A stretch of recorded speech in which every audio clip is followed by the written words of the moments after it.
Gracias. Muy buenas noches, queridos hermanos. Un feliz santo sábado para todos. Vamos a iniciar el estudio de esta noche pidiendo la dirección y la ayuda divina y nos vamos entonces a arrodillar.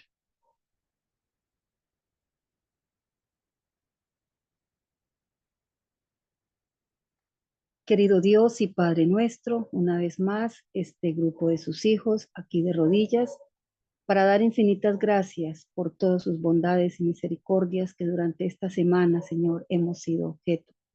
Gracias, bondadoso Padre, por cuidar de nuestros seres queridos, de nuestras familias. Gracias por la oportunidad que tenemos de reunirnos todavía, disfrutando de una libertad todavía para hacerlo y poder proclamar a través de estos medios su santa palabra, compartir estas grandes verdades con personas que quizás hasta el momento nunca las han escuchado. Bondadoso Padre, dirígenos, que sea la presencia de su Santo Espíritu, guiándonos, enseñándonos, permitiéndonos, Señor, tener un claro discernimiento de estas maravillosas verdades. En el nombre de Jesús. Amén. Amén. Amén. Amén. Bueno, hermanos, entonces Amén. vamos a dar inicio al estudio como continuación de nuestra escuela sabática sobre la naturaleza humana caída de nuestro Señor Jesucristo. Nuestro hermano Carlos estuvo el miércoles haciendo la introducción que consideramos que era necesaria para no empezar el tema de lleno, sin mirar muchos aspectos que tiene este tema debido a las, digamos, a las falsas interpretaciones, a las falsas doctrinas, a esas falsas premisas que se fueron acumulando y que llegaron al momento que estamos en donde hay una total confusión, divergencia de interpretaciones, divergencia de modelos, de formas, no sé cómo llamarle a eso, para interpretar, según ellos, los que están por todos estos caminos erróneos, eh, y dar a entenderle al mundo cristiano que nuestro Señor Jesucristo no vino en la naturaleza humana como la que tenemos nosotros, sino que tuvo otras formas de presentarse aquí en nuestro mundo y que, según ellos, son la excusa para que nosotros, para que nosotros estemos, o para que las personas que están en estos caminos tengan la excusa de decir, no podemos guardar la ley de Dios, seguiremos pecadores hasta la segunda venida, y en fin, todo lo que ya nosotros en algunas oportunidades que se tomó este tema algunos meses atrás, que están esos estudios en el canal, tuvimos la oportunidad de estudiar. Entonces, en esta noche vamos a mirar todas estas falsas, digamos, premisas que se fueron sumando y fueron el motivo para establecer doctrinas erróneas. Las vamos a estudiar para tener como esa base de cuál es el problema que se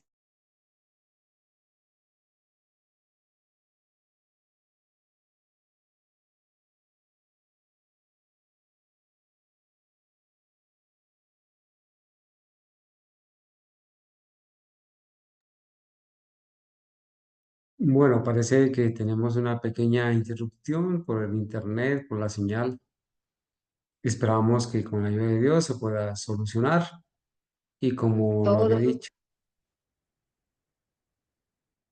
¿Aló, hermano? sí, tuvimos una pequeña interrupción hace un minuto, hermanita Por favor, tenga la bondad de Sí. retomar. Entonces, adelante. ¿Quedamos en qué parte, hermano Carlos? Y quedamos en la parte donde vamos a identificar el problema actual que se presenta respecto a este concepto de la naturaleza de Cristo. Ahí quedamos.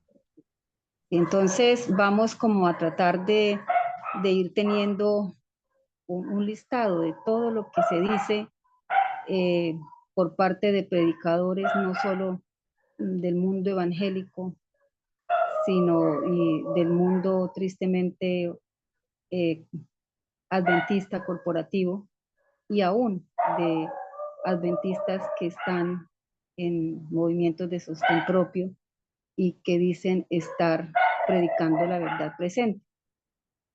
Entonces, por ejemplo, podemos empezar con predicadores que se centran en mirar cómo fue la vida de nuestro Señor Jesucristo cuando era un niño, cuando estaba en su infancia y en su adolescencia. Ese video nos lo compartió el hermano Carlos para que miráramos hace algunos días en el canal y pudiéramos dar opiniones de todo lo que allí se estaba diciendo, ¿no?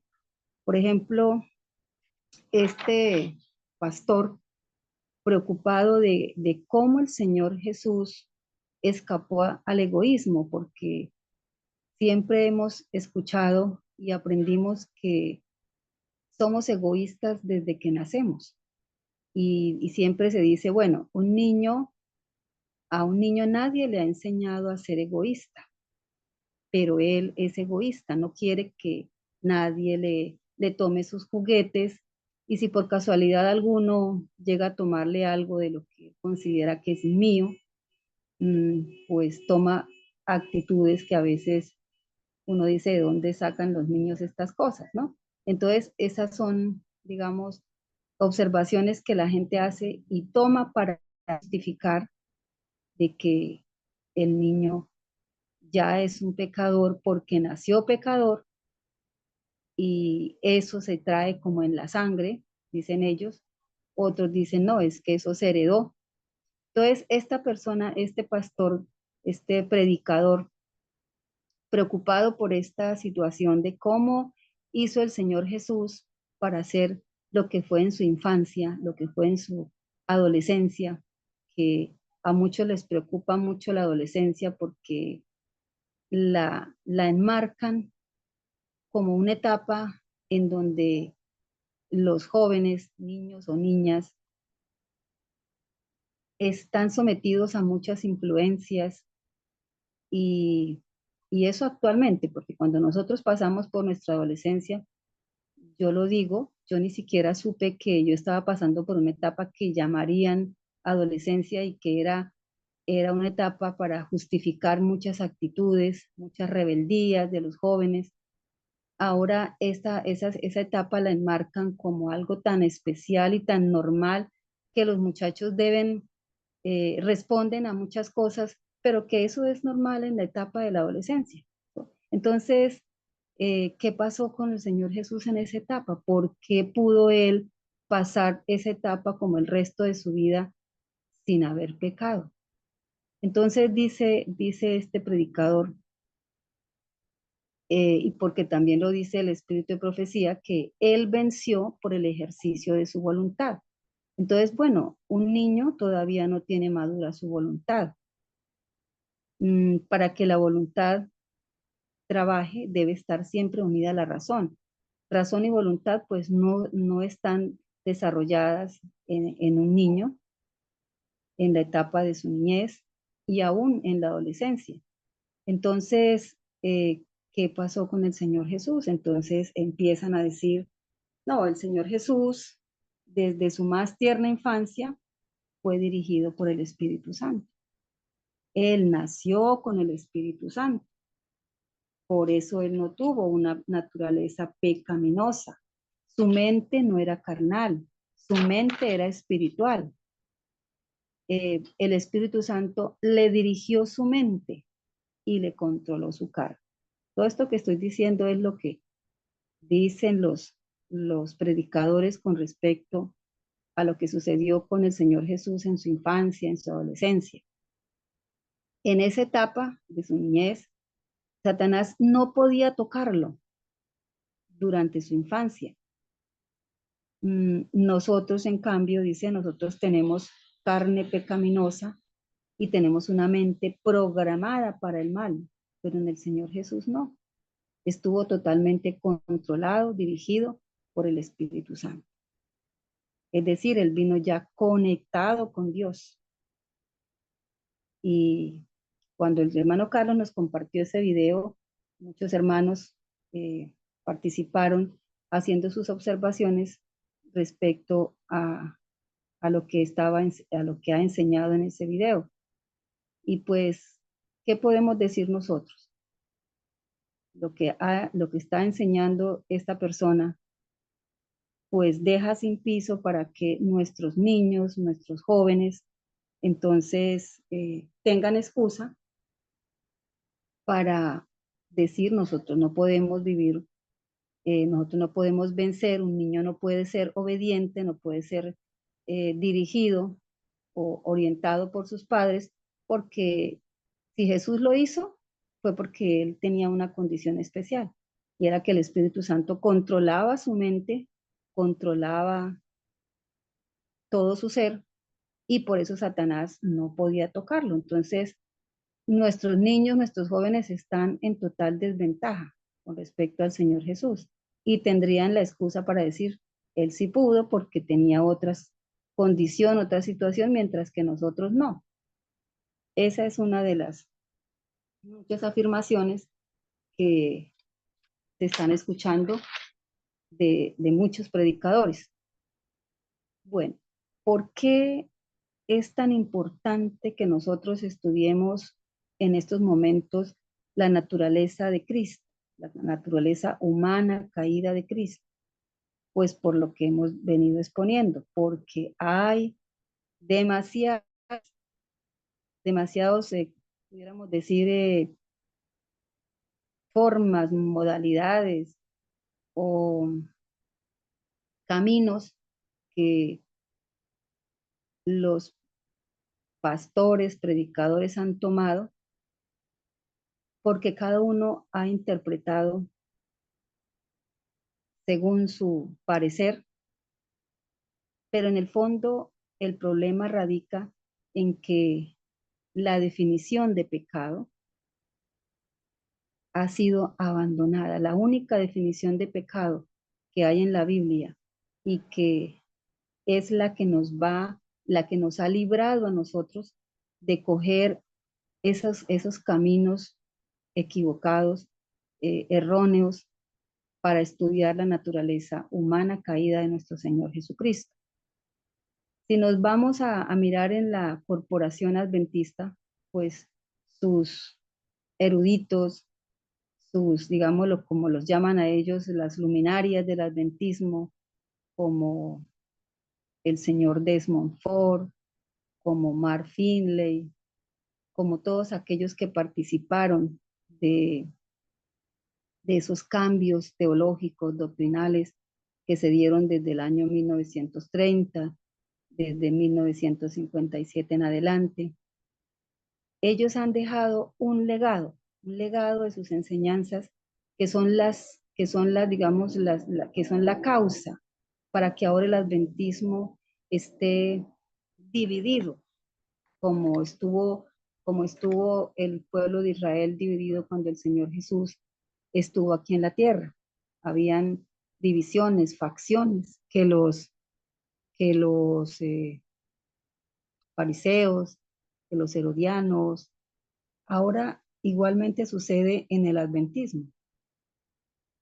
Hay historicistas que son los que hemos decidido, por la gracia y la misericordia de Dios, tomar las doctrinas originales, seguir esas doctrinas originales que fueron establecidas, ya lo hemos leído muchas veces, por casi 50 años, con el esfuerzo, con la dedicación de nuestros pioneros, y con la dirección del Espíritu Santo a través de esta profeta que fue elegida por el Señor.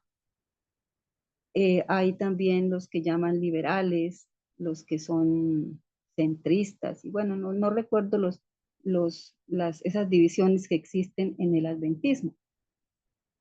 Alguna vez que un pastor me visitó aquí en casa, yo le decía eso: pastor, cuando uno entra, o cuando yo entré a la iglesia adventista, yo pensé que todos eran uno en lo que creían, que no habían divergencias en que unos creían aquello y otros creían en lo otro.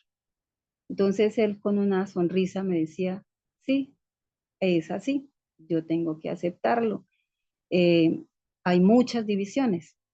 Y entonces yo le dije, y los más perjudicados somos nosotros, los humildes miembros que estamos en pueblitos como en el que yo vivo, en donde llegan cada trimestre o llegaban cada trimestre, no sé cómo es ahora, una cantidad de libros para que los compráramos y los fuéramos leyendo, o para que los usáramos en los sermones.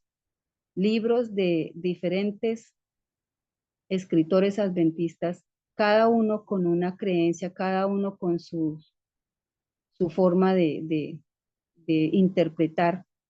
Y entonces en un periodo llegaban libros de uno, en el otro periodo llegaban libros de otro. Le dije, o sea, nos tuvieron confundidos los que estuvimos allí todo este tiempo. Y salimos y nos damos cuenta de todo este panorama que allá adentro nunca vimos.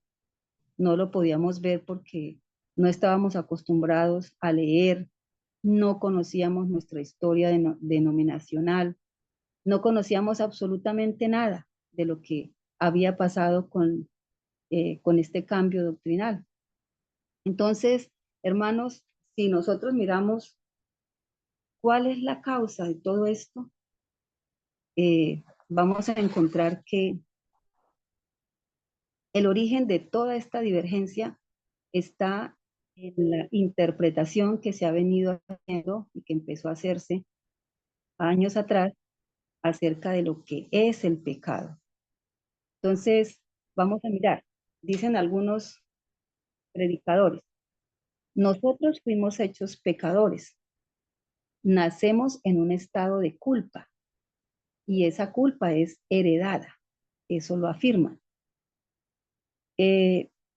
Llegamos en alguna época a estudiar el pecado original. Ese pecado original, dice por acá en el material, que fue concebido en el siglo segundo. Imagínense, desde el siglo segundo fue concebido esta doctrina del pecado original por un obispo llamado Ireneo.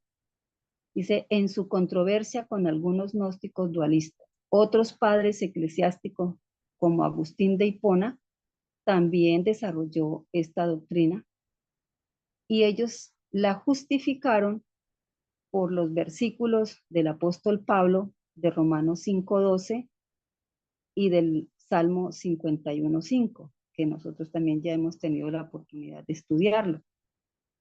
Así que desde esa época que se establece este concepto del pecado original, empieza toda una cadena, toda una secuencia de errores que cada vez van siendo más abarcantes, porque para poder justificar un error había que buscar otro más grande que lo cubriera. Y es así como llegamos a, a lo que establece este señor Agustín de Hipona, que dice que en el hombre hay maldad y que esa maldad es imposible de erradicar, y que esa maldad imposible de erradicar es la causa de que nosotros nunca dejemos de pecar. Es lo mismo que se está diciendo ahora. Desde allá viene toda esta confusión, esa maldad que hay y que no se puede erradicar y que es la causa por la cual no dejamos de pecar, así estemos bajo el poder de Cristo, es lo que se conoce como pecado original. Pero ellos dijeron, no, el Señor Jesús no pudo haber heredado, porque ese pecado original es heredado, no pudo haber heredado ese pecado original. Entonces, ¿qué error o qué doctrina más fatal se pudo haber escrito, ideado para poder taparlo primero? Entonces encontramos lo que se llama la Inmaculada Concepción, donde María tuvo que ser concebida sin mancha de pecado. O sea, ella en su naturaleza tendría una naturaleza impecable. Y para poder ella tener esa naturaleza impecable, pues la mamá de ella y todos sus resto de familia también deberían tener esa naturaleza impecable. Los protestantes tomaron una variante de esa doctrina de la Inmaculada Concepción, diciendo entonces que María no le había transmitido la naturaleza humana caída al Señor Jesús, sino que él la había tomado de Adán, pero no una naturaleza caída, sino una naturaleza impecable, es decir, la naturaleza de Adán antes de que Adán pecara. Y eso es lo que conocemos hoy como el pecado, perdón, la naturaleza prelapsariana, antes del pecado.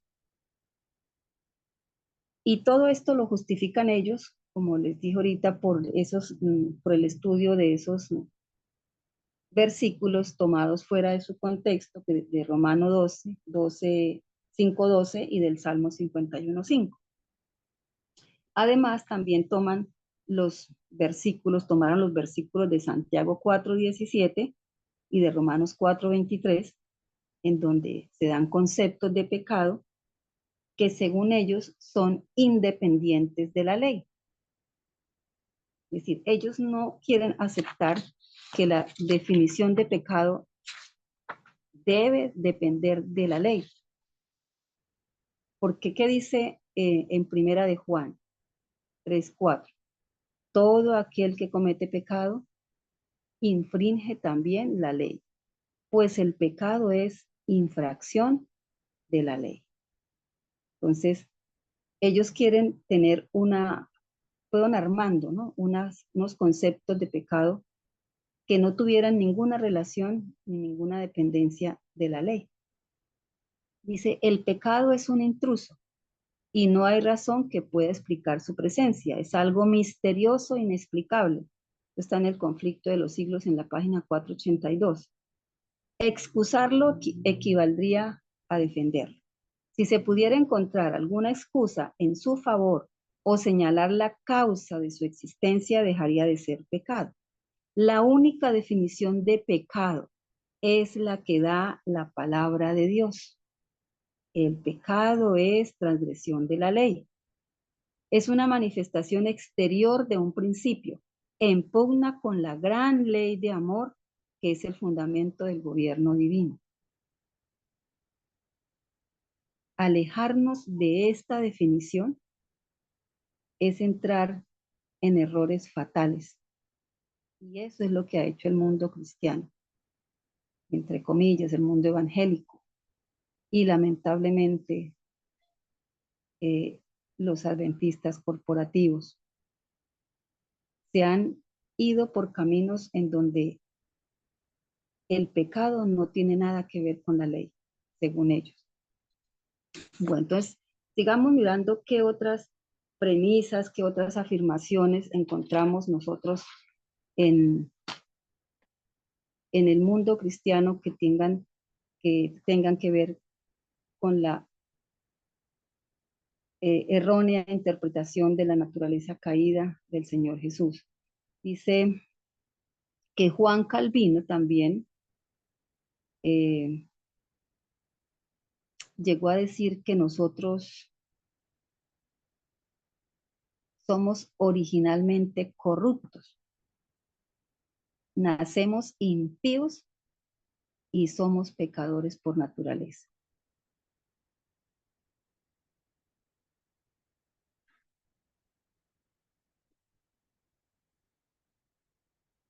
somos pecadores por naturaleza y para que el Señor Jesús sea el segundo Adán o el postrer Adán, él debe poseer una naturaleza humana sin pecado. Estamos mirando todas las afirmaciones que se están haciendo y que han conllevado a estos errores fatales. Él no tenía tendencias pecaminosas, porque si las hubiera tenido, entonces necesitaría de un Salvador como lo necesitamos nosotros. Si el pecado es por naturaleza y Cristo no pecó, dicen ellos, entonces Él no pudo tener nuestra naturaleza. Esos son los razonamientos de ellos, ¿no? Y acordémonos que la sierva del Señor, el Espíritu de Profecía, nos advirtió a la iglesia de que vendría un tiempo de una nueva organización, de que habrían libros con una nueva orientación, ¿sí? Pues quizás antiguamente no eran como tan explícitos, pero ahora sí, ¿sí? Ahora sí se muestra y se habla abiertamente lo que ellos están predicando. Por ejemplo, empezaron a aparecer en revistas adventistas. Yo conocí algunas, tuve la oportunidad de que me llegaran a mis manos algunas, que esa revista se llama Ministry, en español ministerio, y ahí decía, es claro que Jesús vino y nació en esta tierra en circunstancias absolutamente únicas y diferentes a las nuestras. Y por lo tanto, recibió una naturaleza única en su tipo, absolutamente no pecaminosa. No heredó la naturaleza caída de Adán y su descendencia habría nacido en pecado, bajo condenación. Si su descendencia hubiera nacido en pecado, bajo condenación, necesitaría un Salvador. No tenía en su naturaleza aquello que nos inclina a pecar. Así se manifestó a la iglesia la línea de estos predicadores. Y eso es lo que se ve en las publicaciones. En el libro Preguntas sobre Doctrina, es claro, lo hemos leído, que ellos manifiestan qué es lo que ellos aceptan referente a la naturaleza caída humana de nuestro Señor Jesucristo. Cristo no pudo ser, Cristo no puede ser tentado desde su interior, es otra afirmación de ellos, no puede tener llamados desde su interior que lo empujen hacia las cosas a las que nosotros somos empujados desde nuestra naturaleza caída. Estas interpretaciones de erróneas del pecado, de creer que nosotros heredamos una culpa, ¿sí? Y que por eso somos pecadores y por eso justificamos muchas cosas que vamos a ver adelante. Otros predicadores empezaron a aparecer con sus escritos en donde decían, ¿qué relación hay entre el concepto de pecado erróneo y fatal con lo que es justificación? Entonces, dentro de esa línea, comenzaron a predicar, a enseñar y a publicar, en donde se decía, justificar nunca significa hacer justo a nadie. Simplemente justificar es declarar que uno es justo. Y parece como un trabalenguas, ¿verdad, hermanos? Solo quisiera entender si de pronto hay algo más que muy seguramente que agregar a esta parte. Me gustaría que el hermano Carlos nos ampliara, porque dice que justificar nunca significa llegar a ser justo. O sea, que el Señor Jesús cuando nos justifica no nos hace justos. Eso es lo que ellos están enseñando, porque para poder enseñar, como les decía antes, un error hay que buscar otro más grande para poderlo justificar. Entonces, ¿qué es para ellos justificación? Es hacer una declaración legal de que va a ser contado como justo, pero no nos hace justo. ¿Y por qué dicen ellos eso? Dice, porque necesitamos continuamente ese tipo de justificación, porque continuamente vamos a estar pecando. Entonces, en esa parte, hermano Carlos, ¿me está escuchando? Sí, hermanita. Bueno, lo que quizás podríamos agregar es que este es el concepto de lo que ellos llaman justificación forense. O Ujú. sea, una declaración legal de parte de Dios de que una persona es justa, solamente porque Él lo declara, mas no porque la persona en sí es justa. ¿Y cómo es que es justa una persona?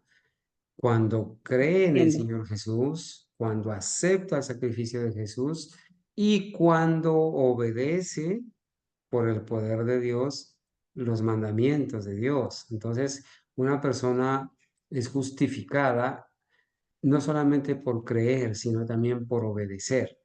Pero la justificación forense es solamente una declaración que Dios hace de que una persona es justa, no porque obedezca, sino porque solamente cree. Entonces allí ese es un concepto errado. ¿Por qué? Porque ellos aseguran de que nosotros nunca vamos a poder guardar la ley porque nacemos pecadores. Entonces, en ese sentido, eh, ellos dicen, ¿es una declaración legal o es una justificación forense? No porque usted sea justo por creer y obedecer, solamente por creer, ya que usted no puede obedecer porque como nació pecador, no puede dejar de pecar y va a pecar hasta que Cristo venga. Esa es una justificación incorrecta, es una falsa justificación. Eso nomás podría agregar, hermano. Gracias, hermano. Eh, y eso es totalmente una concepción evangélica, totalmente evangélica. Dice, el nuevo nacimiento que todos entendemos como esencial para la salvación, para ellos es el resultado de la salvación. O sea, nosotros podemos llegar de ser declarados salvos y justificados, así no hayamos nacido de nuevo. ¿Y por qué? Pues porque como pues, vamos a estar pecando continuamente, ¿cuándo se va a experimentar un nuevo nacimiento? Si no vamos a poder dejar de pecar y vamos a estar continuamente pecando y vamos a necesitar continuamente esa justificación forense, ¿sí? Y dice, inclusive podemos ser salvos y justificados simplemente, como decía el hermano Carlos, por aceptar, por decir que creo en Jesús. Eso es totalmente evangélico también, ¿no? Eh, ese tipo de concepto de justificación nos lleva también entonces a otra cadena, ¿sí? Estamos mirando como una secuencia, como ir por los escalones y cada vez ir subiendo más o bajando, buscando errores más grandes que tapen los anteriores. Por ejemplo, cuando estuvimos un sábado estudiando lo que sucedió en Minneapolis en 1888, el pastor Wagoner decía en aquella oportunidad en sus predicaciones y no solamente él, ya los pioneros empezaban a sentir grande preocupación porque no se predicaba el evangelio en su totalidad. Y ellos expresaron que solamente la mitad del evangelio, el 50%, se estaba predicando y que había habido un cambio. ¿Qué se estaba predicando del evangelio? Solamente la justificación, ¿sí? No se estaba predicando el otro 50% del Evangelio, que es la santificación. Entonces, simplemente crea en el Señor Jesús y será salvo, pero no hablando del proceso que había que iniciar y continuar por la gracia de Dios de santificación. La otra mitad del Evangelio no se estaba predicando, ya esa parte les preocupó a ellos. Y aquí es lo mismo. En los púlpitos adventistas no se volvió a predicar santificación. ¿Por qué? Pues porque ya se estaba enseñando de que no podemos dejar de pecar, pecaremos hasta cuando venga el Señor Jesús, simplemente somos justificados legalmente, pero de justificación no pasamos a santificación porque no vamos a vivir esa experiencia de ser justificados en un proceso de santificación, de obediencia a la ley del Señor. Entonces dice, el Evangelio, afirman ellos, es únicamente justificación y justificación declarada, como estaba explicándonos el hermano Carlos, no experimentada, no en un nuevo nacimiento. Es equivocado cuando se dice que, cuando leemos a Romanos 7, que el apóstol Pablo dice que lo bueno que yo quiero hacer no lo hago, pero lo malo que no quiero hacer sí lo hago. Dice que es equivocado cuando nosotros decimos que hay que ir de Romanos 7 a Romanos 8, en donde ya el apóstol nos habla de ese proceso de santificación, ¿sí? Que por la gracia y el poder de Dios podemos dejar de pecar. Dice, la justificación es solo una declaración legal donde la justificación de Cristo es contada a nuestro favor, simplemente es anotada a nosotros. Otra afirmación, la ley de Dios no puede ser perfectamente obedecida ni siquiera por los conversos cristianos, porque todo lo que hace el creyente está teñido de pecado. ¿Quién fue el primero en decir eso, hermanos? Satanás en el cielo tildó, señaló a la ley de Dios como injusta e imposible de guardar.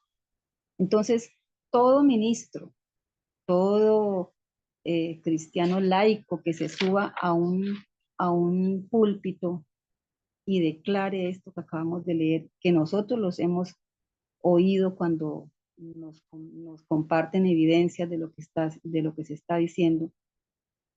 ¿Qué son esos ministros? ¿Qué son esos laicos que están repitiendo lo que en esa ocasión en el cielo Satanás dijo?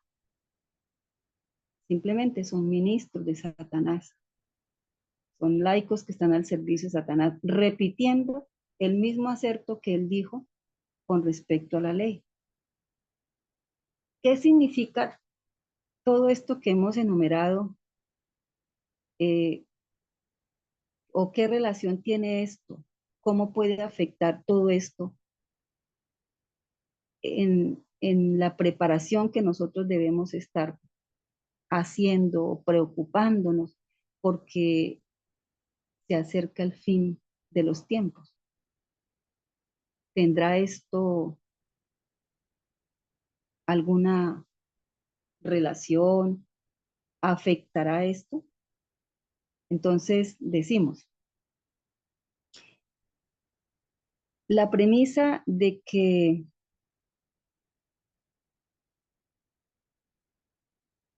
no podemos dejar de pecar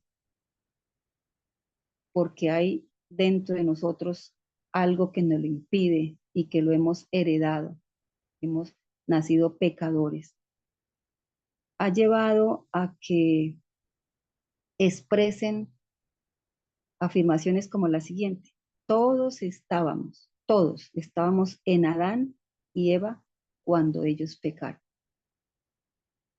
Por el pecado de uno vino la condenación para todos, puesto que pecar es tan constante como, en cierta forma, tan natural como llegar a respirar. Nunca podremos vivir sin pecado. Incluso han llegado a decir que vamos a poder comparecer en el juicio, si es que lo hay, tal como estamos. Así que lo único que a Dios le importa y necesita saber es si hemos aceptado a Cristo y si hemos sido declarados justos. Entonces, mirando estas premisas, ¿qué podremos decir entonces que después iban a decir estos personajes acerca del juicio investigador, acerca del santuario celestial, acerca de lo que sucedió en 1844, cuando nuestro sumo sacerdote va del lugar santo al lugar santísimo? Pues realmente,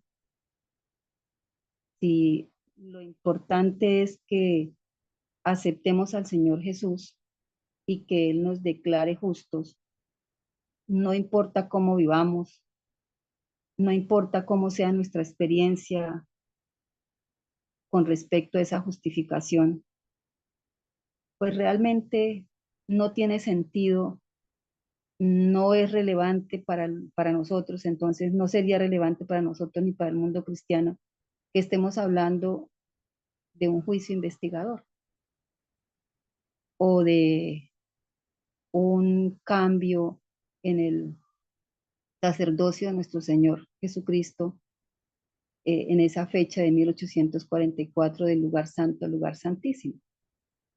Y entonces ya se empezó a ver en las publicaciones de adventistas,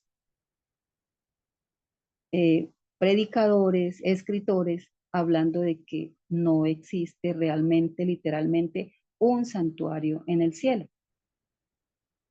Y si no existe un santuario en el cielo, pues no hay un juicio investigador. Y eso ya lo hemos comprobado con evidencias que el hermano nos ha compartido y que las vemos. Hay personas que a veces nos comparten videos donde estos corporativos están afirmando todos estos errores fatales. Los podemos decir fatales, hermanos, porque negar negar la existencia de ese juicio, de ese proceso de juicio investigador, negar la existencia de un santuario celestial, ¿a qué llevó? ¿A qué otro error llevó? A que entonces el, la expiación que se está llevando a cabo, pues tampoco es necesaria, no es relevante, y que la expiación terminó, fue totalmente completada en la cruz. Entonces, mire cómo estamos nuevamente repitiendo, estamos repasando, porque realmente esto ya lo hemos estudiado, estamos repasando toda esa cadena, toda esa secuencia de errores. ¿A partir de cuál? ¿De cuál error fatal? De haber abandonado el real concepto de lo que es pecado escrito, explicado en la Biblia. Bueno, seguimos mirando. Dice, la salvación por gracia y los méritos de la expiación de Cristo están en vigor para todos los santos, aún tras el cierre del tiempo de gracia. Otra afirmación de este tipo de publicaciones. Dice, la salvación por gracia y los méritos de la expiación de Cristo están en vigor para los santos, aún después de que se cierre el tiempo de gracia. La gracia salvadora está disponible en cualquier momento de la vida cristiana hasta el día de la venida de nuestro Señor. Cuando hemos estudiado los diagramas de los eventos finales, nosotros sabemos que el cierre de la gracia se da antes de la venida de nuestro Señor Jesucristo. Y ellos extienden ese tiempo hasta la segunda venida. No hay, dicen ellos, ninguna evidencia en ninguna parte de las escrituras, ni en el espíritu de profecía, que indique el más mínimo cambio en la salvación por gracia. Sí, la salvación siempre, tanto en el Antiguo Testamento como en el Nuevo, ha sido por gracia. Pero quizás ellos toman esto como un cambio en el sentido de que con la definición, con el cambio en la definición de pecado, entonces muchas personas van a tener, digamos, como justificación para seguir pecando. Necesitamos asirnos, como agarrarnos, dicen, de la doctrina bíblica de la salvación por gracia tras el cierre del tiempo de gracia. Si alguien, mire lo que dicen, si alguien está bajo la gracia, es porque no es aún sin pecado. Estar bajo la gracia es estar aún, dice, es porque no es aún sin pecado. Como según ellos, sin pecado no vamos a estar nunca hasta que el Señor venga y nos transforme. Entonces, ¿qué viene a significar todo esto que hemos estado mirando? Todos estos fatales errores. Dice, vamos a hacer como una especie de resumen. Dice, la gracia perdonadora estará hasta la segunda venida de Cristo. Tras el cierre de la gracia, está aún disponible esa gracia. Cristo continúa perdonándonos hasta la segunda venida. Como nacemos pecadores, ahora, esa concepción de que nacemos pecadores, ¿de dónde viene? Dice que viene de esa comprensión cristiana tradicional. ¿Tomada de dónde? Pues tomada del paganismo, porque ¿de dónde tomaron estos padres que llaman los padres de la Iglesia Católica? Pues todo fue tomado del paganismo. Jesús no pudo tomar nuestra naturaleza humana caída, también tomada del paganismo. La justificación es tan solo declarada y pecaremos hasta que Jesús venga. Estas 4 afirmaciones son las que predominan hoy en día, son, digamos, el legado que nos han dejado, que dejaron para la iglesia corporativa todos estos escritores, pastores importantes que han sido considerados como luminarias del adventismo. Y ahora, además de que se habla de las dos posturas, la prelapsariana, naturaleza antes del pecado, y poslapsariana, naturaleza después del pecado, ahora se presenta una intermedia. Están hablando de una intermedia, una naturaleza mixta, en donde el Señor Jesús tiene una combinación de naturaleza caída con una combinación de naturaleza no caída, ¿sí? Entonces dice que esta postura, según los, digamos, como los que quieren interpretar los escritos de Elena de White, de la profeta del Señor, dice que van a ayudar a que se puedan entender muchas citas que no, que son, digamos, para ellos como difíciles de interpretar y que quizás a los que hemos tomado, dirigidos por el Señor, la postura historicista, aceptando lo que está en la Biblia y aceptando lo del espíritu de profecía. Entonces dice, Él tomó una naturaleza débil, deteriorada y afectada por el pecado, esa sería la parte de la naturaleza caída, pero sin tomar sus propensiones o contaminaciones. Esa sería la parte de la naturaleza no caída. Él tenía entonces una naturaleza pre y poscaída, combinada de una manera única y especial.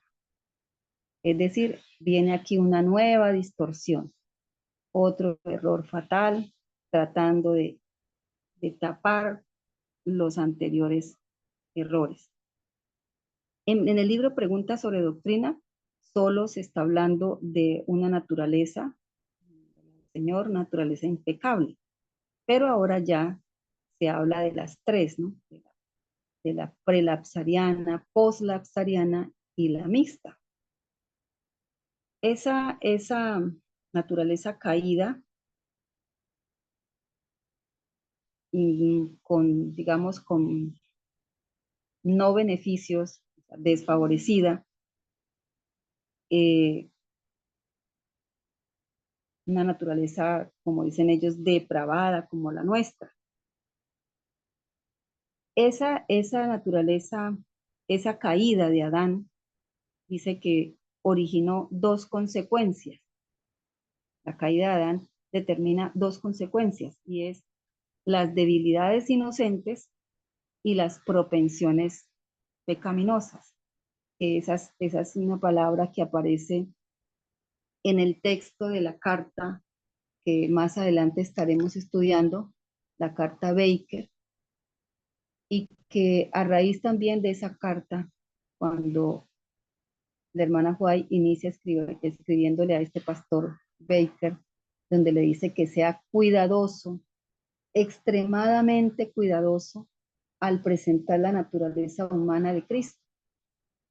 Hay muchas personas que expresan que ellos creían en que Jesús había venido, que vino en la naturaleza humana de Adán después del pecado, pero que cuando leyeron esa carta que la hermana White dirige al pastor Baker, se dieron cuenta que realmente el Señor Jesús no había venido en esa naturaleza y que había que mm, volver a reconsiderar muchas de las muchas de citas que hay del espíritu de profecía donde realmente no hay nada que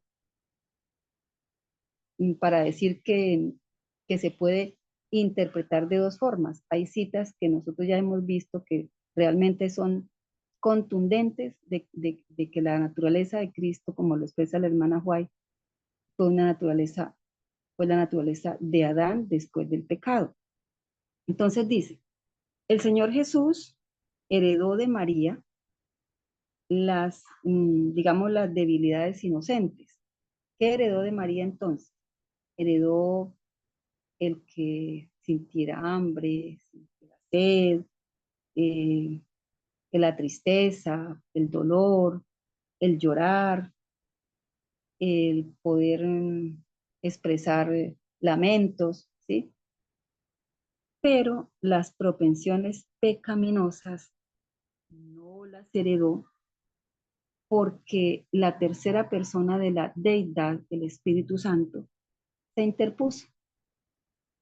¿Y cómo dicen ellos o cómo fue la forma en que se interpuso? Dice que cuando el Espíritu Santo cubrió a la Virgen María, el Espíritu Santo prohibió que fuese transmitida esa naturaleza, esas propensiones, dando una humanidad sin mancha al Señor Jesús.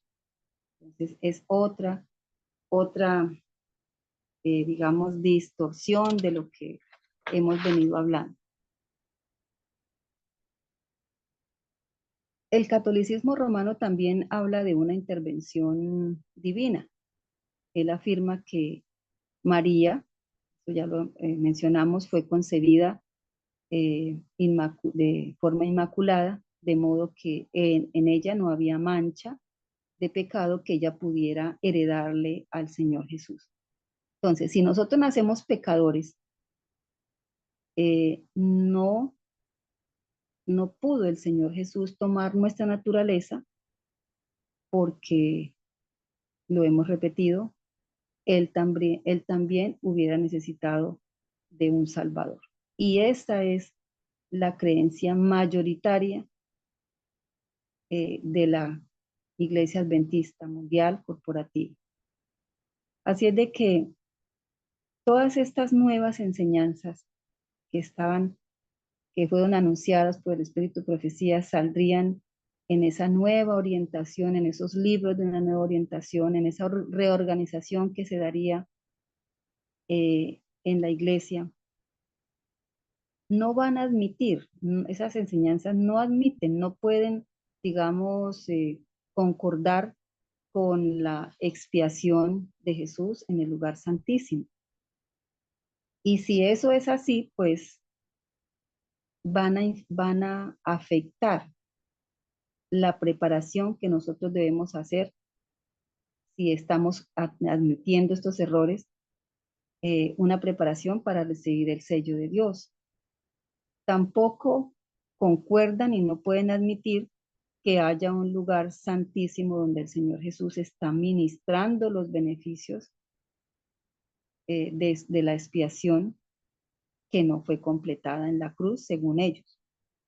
Según ellos fue completada en la cruz, pero que nosotros sabemos que se está llevando a cabo en el lugar santísimo. Esa nueva concepción, toda esta nueva, digamos, concepción del evangelio, en donde es solo justificación y se deja a un lado la santificación, tiene que ver también mucho con, el, con la idea de lo que es realmente el conflicto que se lleva a cabo, y por eso el libro se llama El conflicto de los siglos.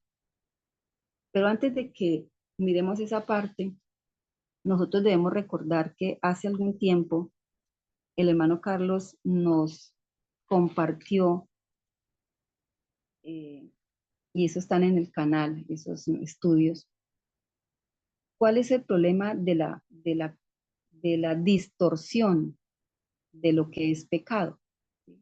Y entonces vimos que los eruditos adventistas se dividieron en dos.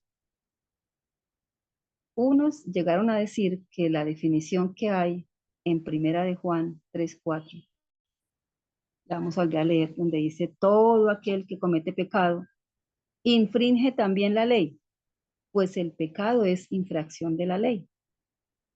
Entonces, esta definición dice que incluye todo lo que es pecado. Aquí en esta definición abarca todo lo que es pecado, y es una definición que depende de la ley. Los que dice, y la única manera para poder identificar qué es pecado es a través de la ley, porque la palabra del Señor nos dice que si nosotros nos miramos en la ley como un espejo, ella nos va a decir cómo estamos nosotros. La ley nos está señalando el pecado. La ley, dice el apóstol Pablo, actúa como nuestro ayo, el que nos lleva, el que nos muestra cómo estamos. Entonces, esta definición para los eruditos adventistas, nos decía el hermano Carlos en esa oportunidad, que ellos la llamaron como una definición muy superficial, como demasiadamente sencilla, no tan abarcante, como muy restringida.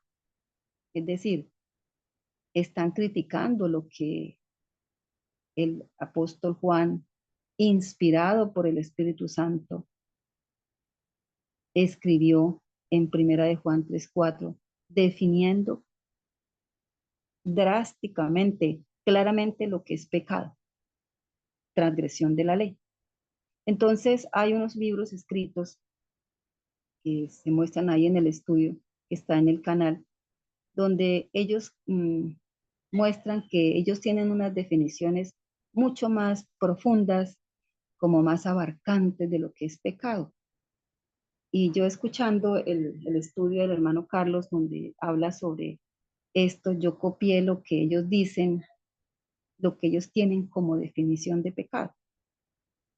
Dice, los actos de transgresiones individuales son pecados. Los actos de transgresiones individuales son pecados. Más todavía son síntomas externos del pecado. Hay solamente un pecado que es el resultado de un pecado. Realmente esto es más profundo y más claro. Yo lo que encuentro es que ahí realmente uno no entiende qué es pecado. Y que sea más profundo, más bien es más confuso. Claro y contundente la definición de Primera de Juan 3:4. Pecado es transgresión, es violación de la ley. Pero después ellos dan otras definiciones. Por ejemplo, dicen que pecado es estar apartado de Dios. Que pecado, toman lo de Romanos 14:23, es todo lo que no proviene de fe, ¿no? Entonces, mm, en esos libros, de esa nueva orientación, George Knight, Mark Finley, Desmond Ford, dejaron a un lado la definición bíblica de pecado y se aventuraron por toda esta lista que nosotros hemos ahorita repasado de errores fatales para llegar luego a, a poner en controversia y en total confusión la naturaleza humana caída de nuestro Señor Jesucristo, para llegar a afirmar que entonces nosotros estamos en desventaja y que no podemos dejar de pecar. Por acá en un material que me compartió el hermano Carlos, dice, naturaleza caída heredada no es una excusa para pecar, porque entonces eso se está convirtiendo, eso es lo que se está mostrando, que es una excusa para pecar. Como tenemos esa naturaleza, la hemos heredado y que eso es pecado, heredar esa naturaleza. Entonces tenemos una excusa y dice, existen muchos que murmuran contra Dios en sus corazones.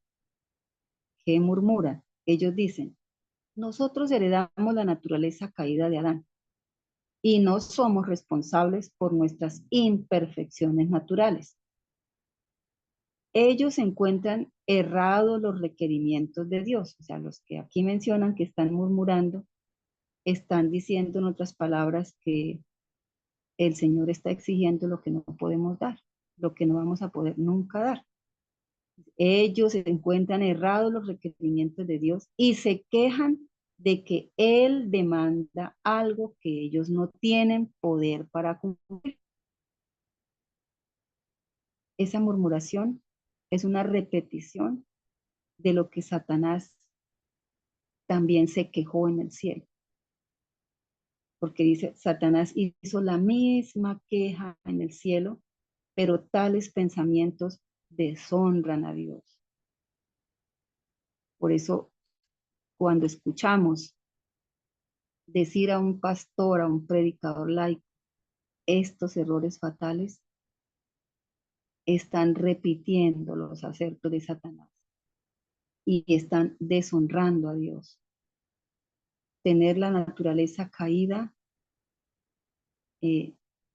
no es una excusa para pecar, porque Dios ha prometido darnos, asistirnos, para que nosotros podamos llegar a ser victoriosos. Él no nos va a exigir lo que nosotros no podemos cumplir. Y no nos ha dejado solos. El Señor prometió que estaría con nosotros hasta el fin del mundo.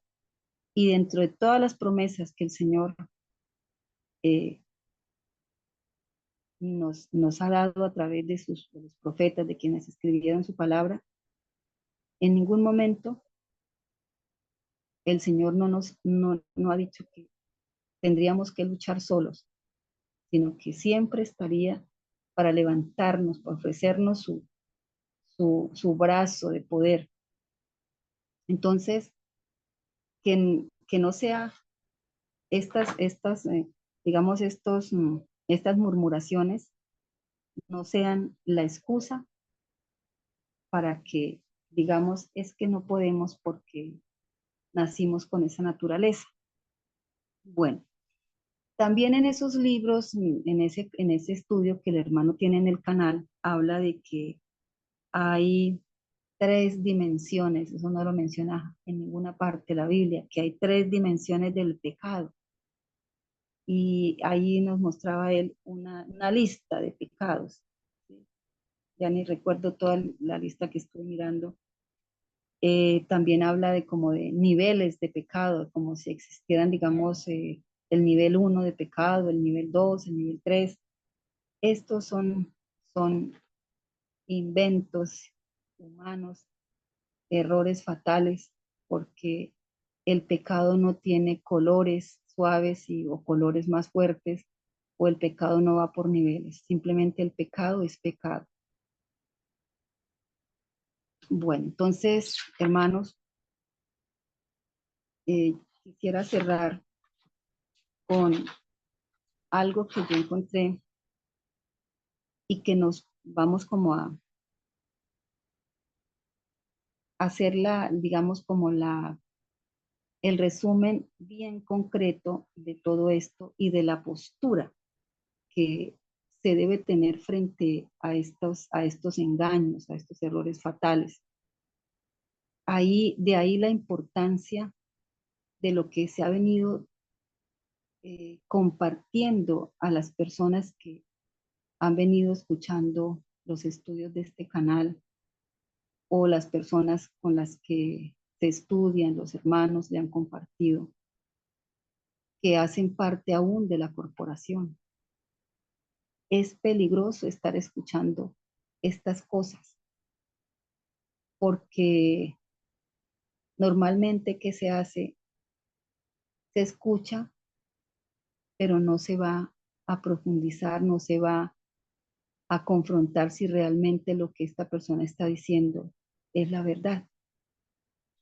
O quizás se acostumbra uno tanto a ir a escuchar y escucha y ni siquiera hay esa preocupación por llegar a la casa y dijo, bueno, esto que yo escuché hoy sábado, ¿será verdad?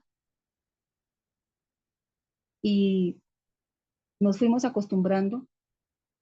¿Por cuántas veces no escuchamos errores terribles que en estos momentos que nosotros, por la gracia de Dios, venimos estudiando la doctrina pura con la palabra de Dios y con el espíritu de profecía, nos empezamos a dar cuenta de todas aquellas cosas que sucedían y que quizás a nosotros nos parecían normales? Es peligroso seguir asistiendo, hermanos, a que están aún escuchando todo este tipo de errores fatales. Estos errores, así como lo hemos estudiado ahorita en estos momentos, podemos decir categóricamente que afectan nuestra salvación. De pronto alguien podría decir, bueno, ¿y qué tiene de malo que algunos crean que hay un santuario y otros no?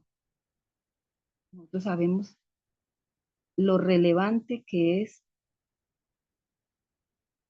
estar seguros de la doctrina del santuario, porque la doctrina del santuario es el centro de las doctrinas adventistas. El movimiento adventista nació para exaltar la ley de Dios. El movimiento adventista nació para proclamar al mundo el mensaje de los tres ángeles. ¿Y cómo le va a proclamar a alguien que no cree en la definición correcta de pecado? ¿Cómo va a proclamarle, cómo le va a enseñar a alguien el mensaje del primer ángel, en donde habla de la hora de su juicio? Por eso esta concepción errada que se empezó ya desde el segundo siglo de lo que es pecado, hoy en día se ven las consecuencias de toda esta secuencia de errores fatales. Dice, el asunto del pecado está absolutamente relacionado con la naturaleza de Dios y el plan de redención.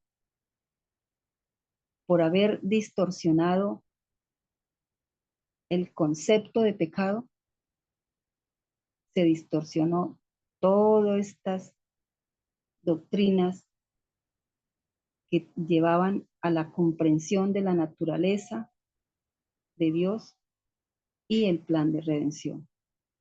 Dice que la correcta comprensión de lo que es el pecado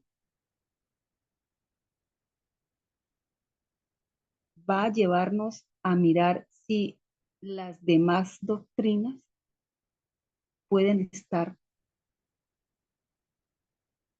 siendo interpretadas correcta o erróneamente. Dice, la precisión de las doctrinas relacionadas con el pecado constituyen el centro sobre el que se construye todo nuestro sistema teológico. De ahí la importancia de tener claro lo que es el pecado y la naturaleza del pecado. ¿Y qué es lo que realmente heredamos? Porque al distorsionarse lo que es pecado, estamos diciendo que heredamos el pecado y que nacemos pecadores, que el Señor nos programó como si nos hubieran implantado un chip, nos programó para tener una mente, para ser pecadores, ¿sí? Dice, de los muchos errores que han asomado, que se han asomado en la teología cristiana, puede encontrarse su origen en un razonamiento erróneo sobre lo que es el pecado. Porque razonar desde una falsa premisa es comenzar una interminable secuencia de conclusiones falsas. Y eso es lo que hemos venido enumerando. Todas las falsas premisas que partieron de una falsa premisa que fue la concepción, el concepto de lo que es pecado. Por lo tanto, se puede afirmar que quien no tiene conceptos claros de lo que es el pecado, no es apto para tener conceptos correctos sobre ningún asunto teológico fundamental. Y esto se ha demostrado a través de los estudios que hemos hecho y de los que vamos a continuar acerca de la naturaleza del Señor Jesús. Entonces, hermanos, me gustaría que pudieran, hermanos, en este momento, si hay el tiempo, pues hacer sus aportes y quizás ampliar algún aspecto de lo que se ha tratado, ¿no?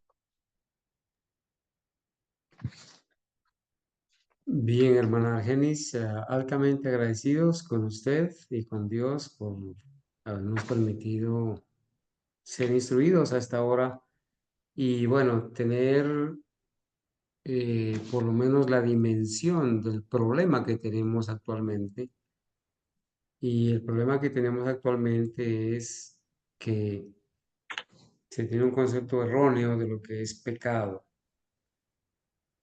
Y eso conlleva a tener un concepto erróneo de lo que es la naturaleza que Cristo tomó.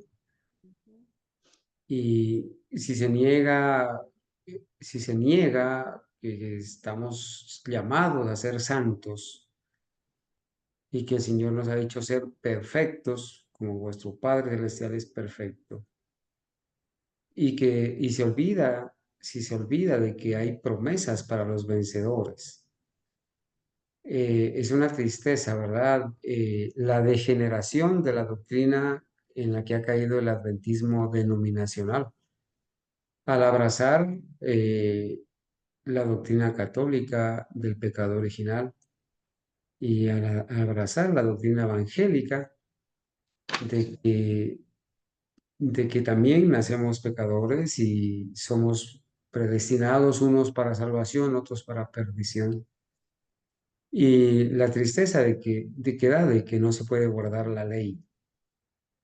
Al negar el santuario, la existencia del santuario literal en el cielo, pues se niega la existencia de un lugar santísimo donde está la ley. Entonces, hermanos, ¿a qué ha conllevado todo esto? Ha conllevado a que definitivamente se entregue un permiso para seguir pecando, una licencia para seguir pecando. ¿Por qué? Porque a las personas les dicen, usted nació pecador, no puede dejar de pecar. Y es terrible, ¿no? Cómo se distorsiona el concepto de gracia, hermana Argenis, al enseñarse que después del cierre de la gracia va a seguir habiendo gracia hasta que Cristo venga. Entonces la gracia no se ha cerrado. La gracia para ellos se va a cerrar cuando Cristo venga. Y entonces no se ha cerrado la gracia, o sea, están negando la doctrina del juicio investigador que dice que va a llegar un momento donde el Señor va a arrojar el incensario, lo va a dejar caer el incensario a tierra y va a decir, hecho está. Y ya no será más nuestro abogado intercesor, ya no habrá oportunidad de salvación ni de perdón. Esa doctrina se la niega y obviamente pues se cae en un error grande, porque al aceptar esto, las personas se van a convencer de que como nacieron pecadores y no pueden dejar de pecar hasta que Cristo venga y los transforme, entonces las personas van a vivir confiadas en una seguridad fatal y van a seguir pecando, porque no pueden hacer el bien que quieren, ni pueden dejar de hacer el mal que no quieren. Y entonces se va a cerrar la gracia, se va a cerrar el tiempo de gracia y los va a sorprender en pecado. Y una persona que es determinada pecadora al cierre de la gracia, pues se va a perder eternamente. Entonces, hermana Argenis, detrás de todo esto vemos una mala intención de parte de los pastores corporativos, de los pastores evangélicos, de los sacerdotes católicos y de todos aquellos que abrazan esa doctrina de demonios. No les interesa la salvación de las personas. No les interesa la salvación de las personas. A ellos les interesan otras situaciones, pero no les interesa la salvación de las personas. Nosotros estamos levantando la voz a los acontecimientos del fin, a los sucesos proféticos, y estamos diciendo que estamos viviendo en un tiempo donde prácticamente la ley dominical es una realidad y que lo inmediato a la ley dominical nacional y mundial pues será el cierre de la gracia y las personas van a ser sorprendidas, desprevenidas en una seguridad fatal. No sé si entre mis hermanos hay alguna pregunta que hacer. Sería bueno que los hermanos que han estado participando de esta clase instructiva muy amena, ¿verdad? Puedan quizás hacer sus aportes o sus preguntas. Creo que no sé si hay algún hermano que quiera aportar o preguntar. Adelante, hermanita Ángela. Abre usted el micrófono. Adelante, hermanita. Sí, hermano. Primero que todo, darle la gloria y la honra al Señor y a la hermana Argenis. Muchísimas gracias porque este es un tema que es importante estarlo repasando, porque cada día salen más conceptos teológicos de ahorita, la nueva teología, y debemos estar muy alerta, analizar todos esos conceptos teológicos. Y podemos mirar de que si aceptamos la naturaleza de Cristo antes de la caída, debemos de aceptar muchos errores más, como ya usted lo mencionó. La Inmaculada Concepción de María, el pecado original, ¿sí? Negar la santificación, como habló la hermana Argeni, solamente la justicia, justicia imputada y ya, ¿sí? Aceptar solo la justicia imputada de Cristo y ya Cristo lo hizo por nosotros en la cruz. Negar que se debe de guardar la ley de Dios, que como nos lo ilustró Cristo. No penséis que he venido a abrogar la ley, ¿cierto? Entonces, también eso conlleva a que los teólogos sigan predicando que vamos a pecar hasta que Cristo venga, ¿sí? Negar la palabra de Dios y el espíritu de profecía, porque la palabra de Dios dice, el mismo Cristo lo dijo, sed santos como vuestro Padre que está en los cielos es santo, ¿sí? También la obra que Cristo está haciendo en el cielo, en el lugar santísimo, y en qué consistía la purificación del santuario, hacernos limpios, limpios por completo del pecado, santificar a un pueblo, ¿sí? A una iglesia pura. Ese es ese es el trabajo de Jesús, o sea, esa es la meta de Padre, Hijo y Espíritu Santo junto con los santos ángeles ministradores. ¿Sí? También predicar una falsa seguridad al pueblo, como nos estaba diciendo nuestro hermano Carlos, están llevando al pueblo una falsa seguridad, lo están llevando al abismo, ¿sí? Y también les están predicando salvación en pecado, no salvación del pecado, ¿sí? Que la expiación se hizo en la cruz, a Cristo. Entonces, si yo digo que la expiación se hizo en la cruz, yo estoy sacando a Cristo de la obra que está haciendo en este momento, purificando a una iglesia, porque de eso se trata la expiación, ¿sí? De purificar a un pueblo, de santificar a su pueblo, porque sin santidad nadie verá a Dios. Entonces están aceptando también solo la justicia imputada y obviamente no impartida, la que Él nos imparte cada día, que Él tiene el poder para ayudarnos a vencer. Le están diciendo a Cristo que es un tramposo, nos hizo trampa. No, no, es que Cristo ya vino programado para vencer. Ya Él desde antes de nacer ya tuvo un nuevo nacimiento, nació del Espíritu Santo, entonces ya vino con el chip puesto de que Cristo vino programado para vencer y que por eso Cristo nunca pecó, porque ya vino santificado. Pero ¿dónde está cuando la palabra de Dios me dice que aprendió la obediencia? ¿Qué hacemos con esa verdad? Que Cristo aprendió la obediencia, que dirigió oraciones al Padre, al que lo podía ayudar a escapar de una muerte eterna. O sea, con ruegos y súplicas al que lo podía librar de caer en la tentación del enemigo. No tenía sentido que el enemigo lo tentara, que sabiendo el enemigo que Cristo no podía pecar. O sea, yo qué sentido tenía Satanás de tentarlo y tentarlo sabiendo que Cristo ya venía programado para no caer. Entonces, no tiene sentido todos estos conceptos teológicos que hoy en día muchos están enseñando y que tristemente están, no, es que es el pastor el que lo dice, él estudió 10 años, es un maestro en teología. Entonces, da tristeza, hermanos, y por eso es importante que de vez en cuando revisemos estos temas, que hagamos estos seminarios de todos estos temas, porque es importantísimo. Amén, hermana Ángela. Saben que, hermana Ángeles, de pronto mañana, si me permite el tiempito, vamos a presentar unas evidencias en video cortico de cuáles son las posturas acerca de la naturaleza que tomó Cristo. Y van a escuchar ustedes que Esteban Bor, uno de los eruditos más grandes y íconos del adventismo moderno, ahora enseña de que Cristo no tomó la naturaleza humana de Adán antes de la caída, pero tampoco tomó la naturaleza humana como la de Adán después de la caída. O sea, él está enseñando ahora la doctrina de que no tomó ni la una, ni la prelapsariana, ni la poslapsariana. Eso es lo que se está enseñando ahora, ¿sí? Además de que algunos ya enseñan o enseñaban de que Cristo tomó la naturaleza de Adán como la que tuvo Adán antes de la caída, la prelapsariana, o sea, esa naturaleza inmaculada. Y además de decir que tuvo una combinación de ambas, que en el espíritu era inmaculado, pero que en el cuerpo era como Adán después de la caída. Entonces, hermanos, alguien preguntará, bueno, ¿y qué importancia tiene todo esto? ¿Qué importancia? Es muy importante para la salvación, muy importante.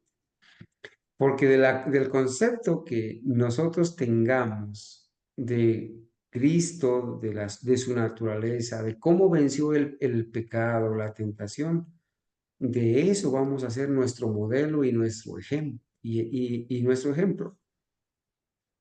Yo creo en un Cristo, como lo presenta la Biblia y lo presentaron los pioneros fieles, o hasta cuando fueron fieles, en un Cristo que nació con una naturaleza caída como la nuestra, no corrompida, porque la naturaleza caída se corrompe cuando la persona transgrede la ley.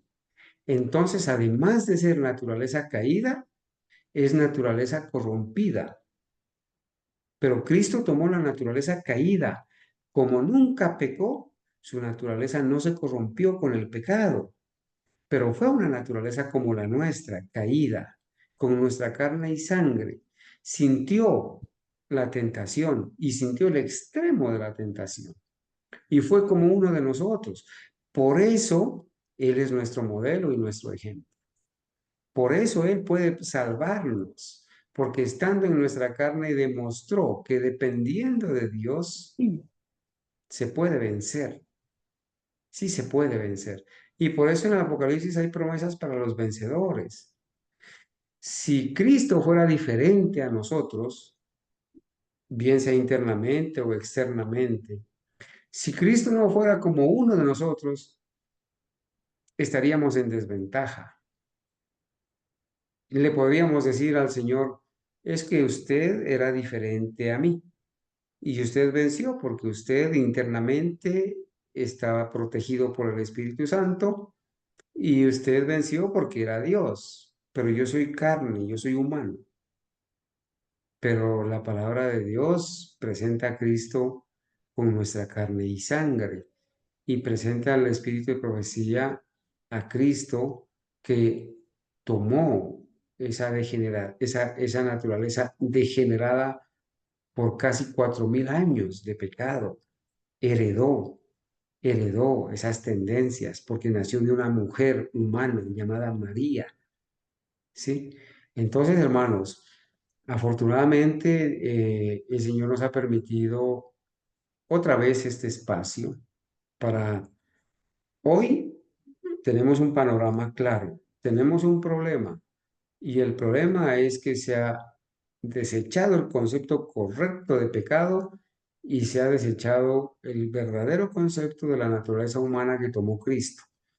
Mañana vamos a continuar en la escuela sabática ya estudiando las citas, cita tras cita de la hermana White, la profeta de Dios, especialmente los escritos de ella, donde vamos a confirmar vez tras vez con casi 400 citas, ¿sí? Que nos van a llevar varios estudios, varias sesiones en la escuela sabática, donde vamos a confirmar que Cristo sí tomó nuestra naturaleza caída y que estuvo sujeto a la tentación, que pudo haber pecado, pero que gloria a Dios no lo hizo, no se corrompió su naturaleza caída al transgredir la ley de Dios y que por eso nosotros tenemos esperanza.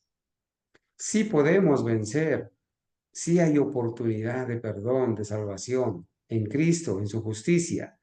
No es solamente creer, sino también recibir la justicia de Cristo para obedecer, el poder para obedecer.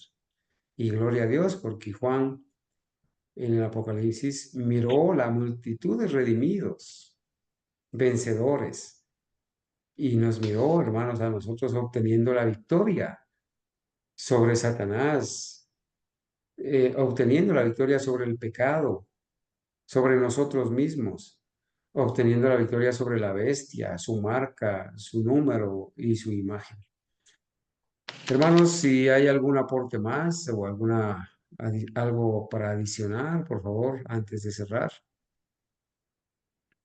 Sí, hermano, olvidé algo que en estos días usted también nos mencionó. Están utilizando la palabra en semejanza para decir que simplemente dicen semejanza, que no dice la palabra de Dios que es igual a nosotros.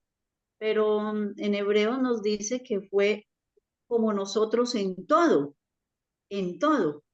Ahí contradice lo que ellos están diciendo, porque ellos, como usted nos explicó en un video anterior, donde ellos están utilizando esa palabra, en semejanza, y que como dicen semejanza, Cristo no tomó, no era igual a nosotros en cuanto a la parte humana, digámoslo así. También otra cosa que están hablando ellos, otro concepto teológico, que dice que si Cristo hubiera tomado la naturaleza caída, no hubiera sido el Salvador que nosotros necesitábamos o no hubiera sido apto para que fuera nuestro Salvador. Entonces, esos son todos estos conceptos que los podemos recopilar, los podemos reunir todos y también, como dice hermano Carlos, con los textos bíblicos, obviamente, porque debemos de ser muy bíblicos, citar el escrito está tanto de la Biblia como el espíritu de profecía, porque ellos dicen creer en el espíritu de profecía, pero lo citan solamente cuando les conviene. Así es, hermana Ángela. Entonces, no, ellos no hacen la diferencia entre la naturaleza caída y la naturaleza corrupta o corrompida. Nosotros, los seres humanos, al pecar, además de nuestra naturaleza caída, esa naturaleza se corrompe al violar la ley de Dios, naturaleza corrupta. Entonces nosotros, por transgredir la ley, además de la naturaleza caída con la que nacemos, esa misma naturaleza se corrompe al pecar. Cristo nació con naturaleza caída, pero no pecó. Entonces su naturaleza no se corrompió, pero tenía nuestra naturaleza. Pudo haber pecado, por eso lo tentó Satanás. No tendría sentido que si Jesús era diferente y no podía pecar, no tendría sentido tentarlo. Pero el objetivo de Satanás era vencer a Cristo. Y Satanás se alegró, dice la profeta Elena White, se alegró cuando supo que Jesús iba a tomar la naturaleza caída del hombre. ¿Por qué? Porque Satanás dijo, si yo pude vencer a Adán, que tenía una naturaleza inmaculada, que no había pecado, que salió de las manos de Dios, que sus pensamientos, sus inclinaciones eran puros y santos, si yo lo pude vencer a él, ¿cómo no voy a vencer a Cristo después de 4000 años de degeneración de esa raza y caída? ¿Cómo no lo voy a vencer? Pero bueno, gloria a Dios, que Cristo tuvo la victoria sobre Satanás, ¿sí? Dependiendo del Padre, en oración, en ayuno, en ruegos, con lágrimas. Y bueno, lo hizo porque nos ama, lo hizo para darnos la oportunidad de ser salvados y perdonados, ¿sí? Gloria a Dios, por eso el Cristo de la Biblia es un Cristo maravilloso, un Cristo extraordinario, un Cristo humano que nos entiende, que nos comprende, que nos puede ayudar y que nos puede dar el poder para vencer. Hermanos, maravilloso hablar del Señor Jesús. Ya habrá tiempo para mostrar muchas citas en esos estudios que vamos a tener de la escuela sabática, muchas citas y también muchos testimonios, porque tenemos que presentar la verdad en contraste con el error y hacerle llamado a las personas que asisten a las iglesias católicas, a las iglesias evangélicas y a las iglesias adventistas, que ahora son adventistas católicas evangélicas, porque han abrazado doctrinas católicas y evangélicas, hacerles un llamado a estas personas sinceras para que estudien, profundicen, para que se den cuenta del error doctrinal y del interés de que tienen sus líderes, de que no les interesa la salvación de las personas, no les interesa. Están interesados en otras cosas, pero no les interesa la salvación de las personas. Hermana Argenis, si va a hacer el cierre y luego la oración, si es tan amable. Bueno, entonces, eh, el hecho de nacer con esta naturaleza caída, ellos lo toman como si fuera pecado. Entonces, por eso dicen que nacemos pecadores. Tienen también esa falsa concepción de que esa naturaleza caída nos hace pecadores. Pero ya el hermano Carlos nos acaba de explicar qué es lo que nos hace pecadores, ¿no? Es la transgresión de la ley y eso pues es una decisión, esa es la libre elección que toma cada ser humano cuando ya está ejerciendo su razón y su voluntad.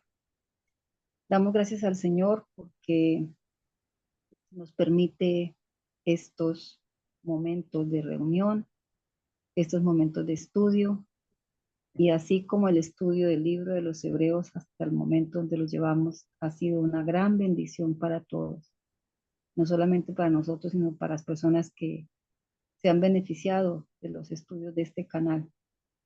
El estudio de este tema de la naturaleza caída de nuestro Señor Jesucristo, como lo dice acá la introducción que haremos en el día de mañana, dice que ha sido siempre un desafío comprender esa naturaleza, ¿sí? Y que en estos momentos en donde hay tanta divergencia, tanta doctrina de demonios, es importante tener muy claro, no solamente para nosotros, sino para poderlo compartir, para poderle mostrar a las personas la relación tan grande, el efecto tan negativamente grande que tiene estas falsas concepciones sobre el destino eterno de nuestras almas. Hermanos, vamos a colocarnos de rodillas y vamos a orar.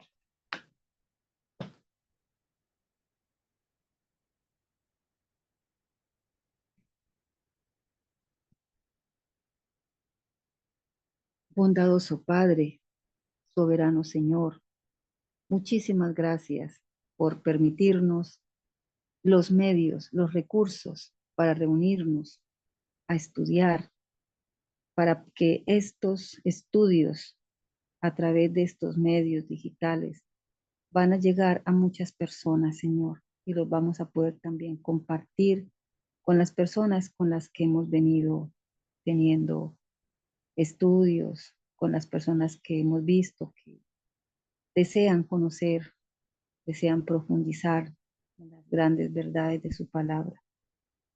Eterno Señor, gracias por tus cuidados, su misericordia en sostenernos, en levantarnos, en darnos las fuerzas y las energías cada día. Gracias por este santo día de reposo. Gracias por la noche de descanso que nos concede, Señor. Que podamos descansar, que nuestros cuerpos y nuestras mentes puedan ser restaurados en las horas de sueño, guardados y protegidos nosotros, nuestras familias, y que seamos acompañados siempre por la presencia de sus santos ángeles. Eterno Señor, concédenos perseverar hasta el fin,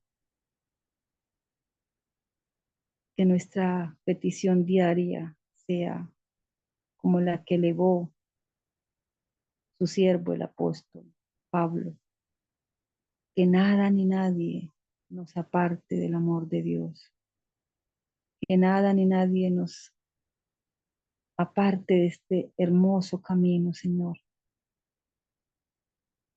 y que al perseverar hasta el fin, ya sea para los que el Señor en su infinita misericordia tendrá sobre la tierra en su segunda venida, o los que vayamos al descanso, Señor, podamos ir con gozo y con la certeza de que vamos a escuchar su voz y seremos levantados en aquella mañana de la resurrección. Padre eterno, bendice a nuestros hermanos, los que hacemos parte de este grupo remanente. Bendice el trabajo de nuestro hermano Carlos y su familia. Por favor, Señor, sea permitiendo que estas grandes verdades lleguen a muchos rincones, Señor, de este mundo. Y que a pesar de los ataques, a pesar de todo lo que el enemigo quiera poner en el camino, Señor, vayamos adelante, confiando siempre que el Señor ha prometido que estaría con su pueblo hasta el final del mundo. Muchas gracias, eterno Dios, por sus hermosas y grandes promesas. Son el aliciente y lo que cada día nos permite levantar la cabeza y seguir adelante.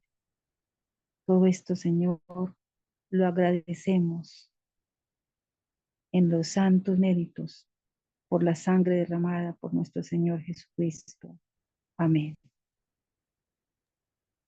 Amén. Amén. Gloria a Amén. Dios.